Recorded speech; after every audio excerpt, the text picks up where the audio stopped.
if you go back 5 years, 10 plus years, it used to be that the pricing of gold, the pricing of silver was strictly done in collusion between LBMA and the CME, New York and London. But what's happening now is the demand for silver, because it has so many different uses, the tail, meaning the derivatives market, is no longer wagging the dog.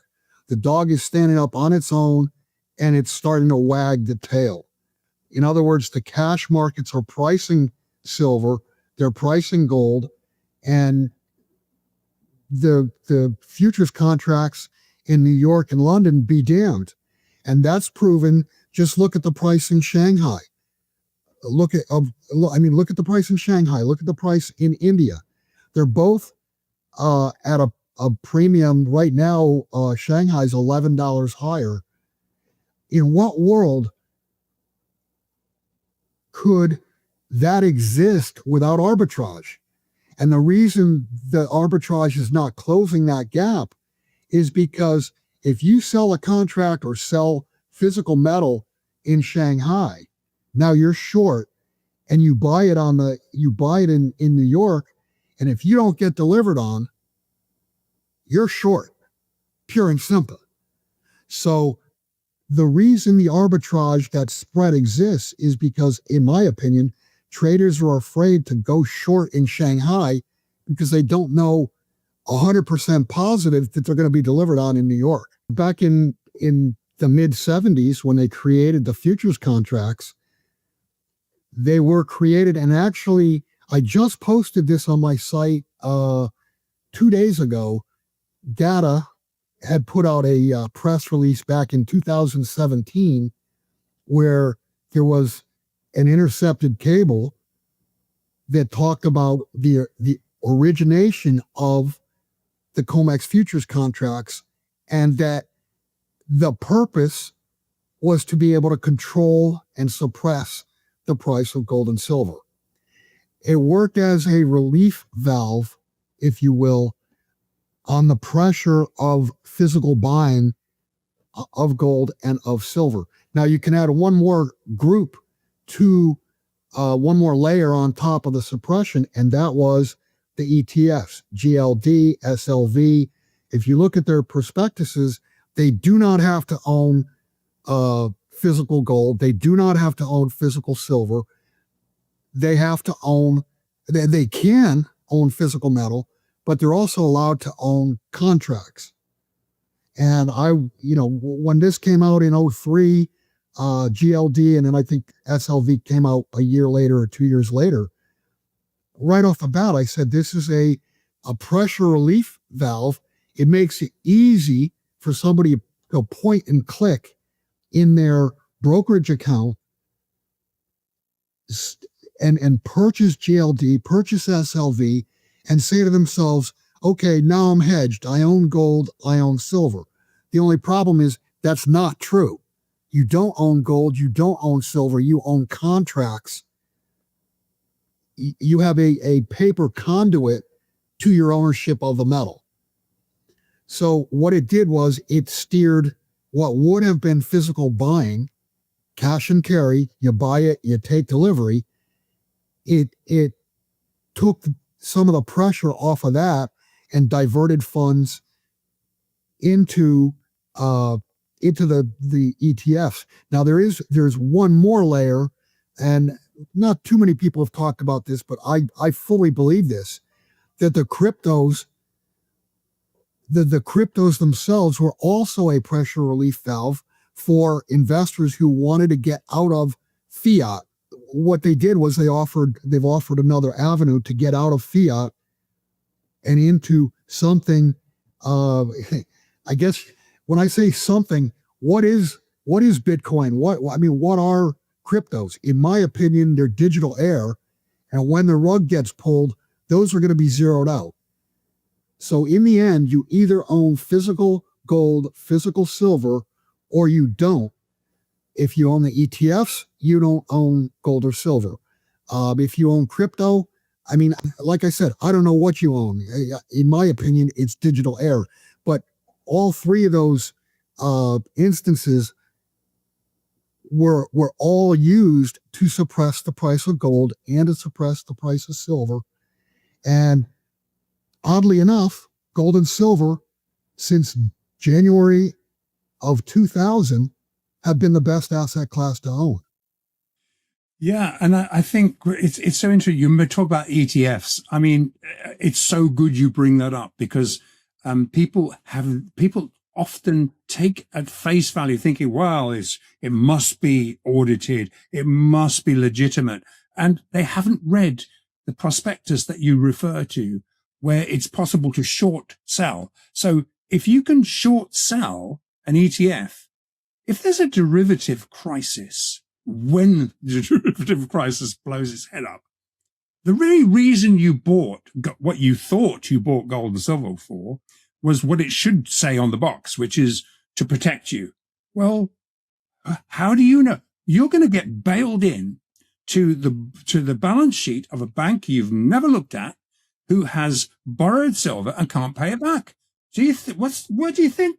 What do you think is going to happen to you when you look at that and say, "Hey, bail-ins, we've had bail-ins before.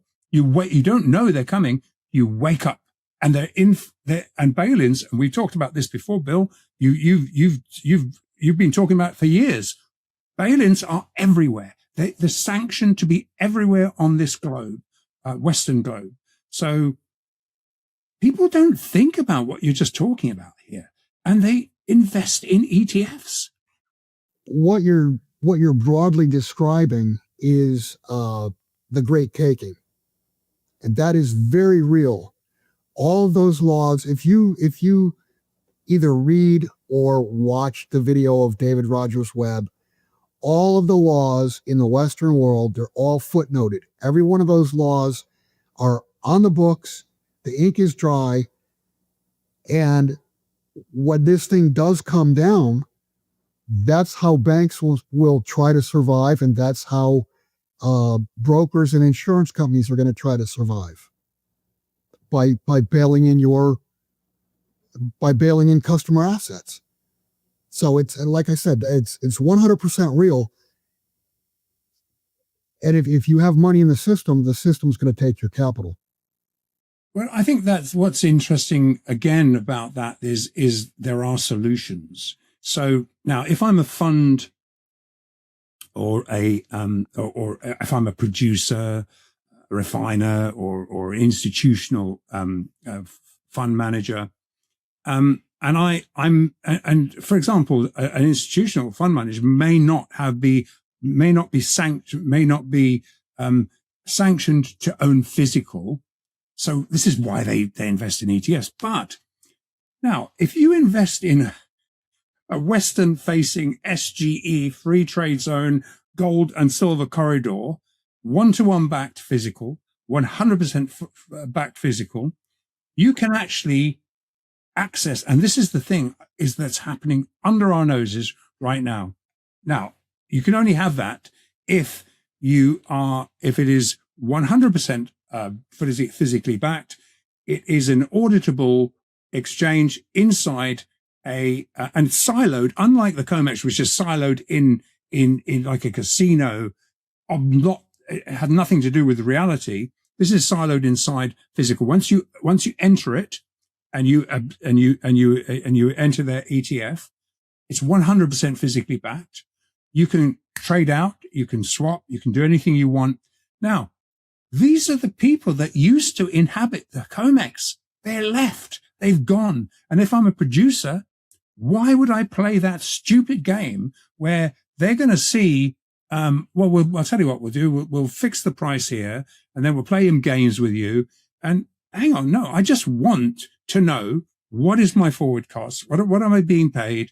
What is the price? And I want it lock it in. And then I can hedge that. And then it can collateralize that position.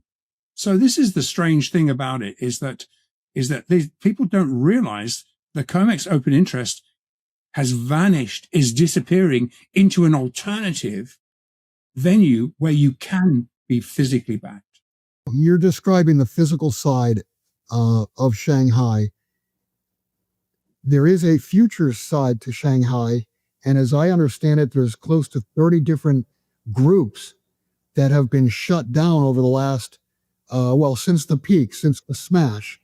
There's 30 groups, and that's, I don't know what the number is.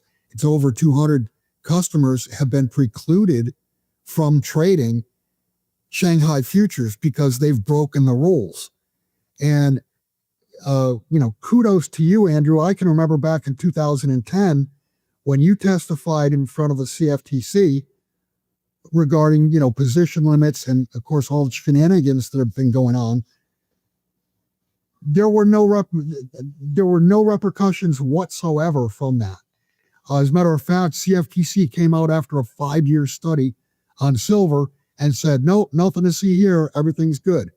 Well, it's clear that that's not the case. I mean, position limits were completely ignored. Millions upon millions of ounces, paper ounces, have been dumped onto COMEX over the years. That there's no silver behind it, there's no gold behind it.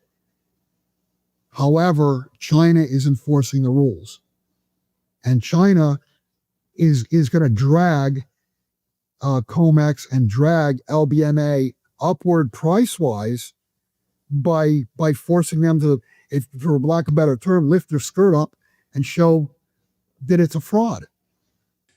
You're absolutely right. And my information is very much like you. They stepped in. They were actually pissed off that because the Shanghai Futures Exchange should be the tradable size, the hedging side of your physical market in the SGE. It should actually be, it should actually have a practical level. And so what they've done is they've increased margin limits. They've got rid of all of the. In fact, I understand that there's probably people going to do jail time over there. It wouldn't surprise me. But as you say, there's some serious stuff going on. They slapped it shut because they value the whole system. So what we were just saying a minute ago was really what the PBOC wanted to do was restabilize the functional hedging tool that the Shanghai Futures Exchange was designed to be and got taken advantage of. Well, isn't that what BRICS is all about anyway? BRICS wants free, fair, and real settlement. They want a real currency. They want a real futures market to their cash market.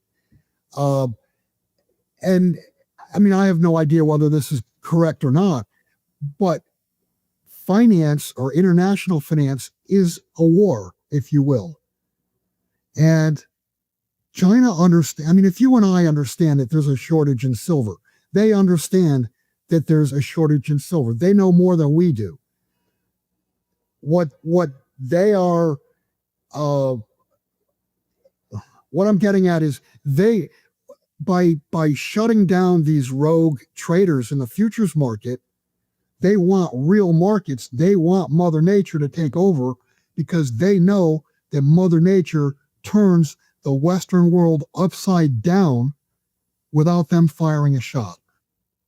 Sun Tzu. Exactly. Yeah, exactly.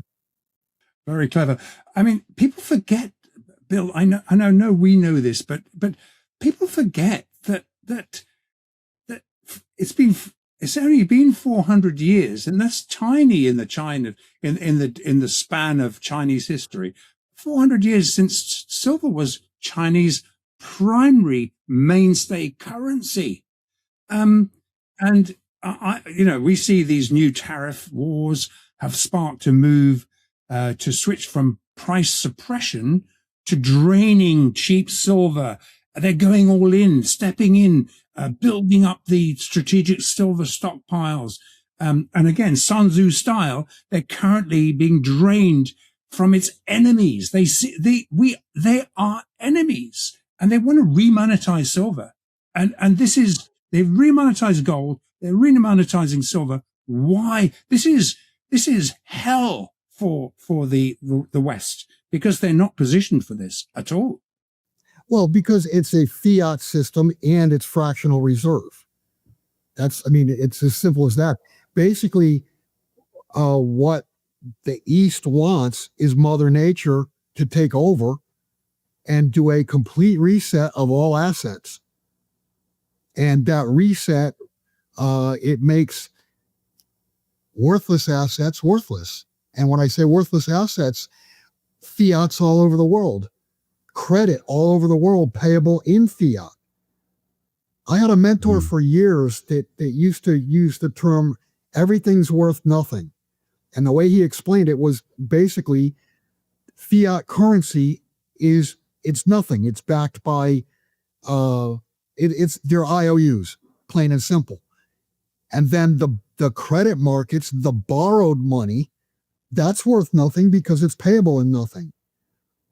And that was what he envisioned, was that when all is said and done, everything financial is worth nothing because it's all denominated in units of nothing, whether it be dollars or euros or yen or British pounds or what have you.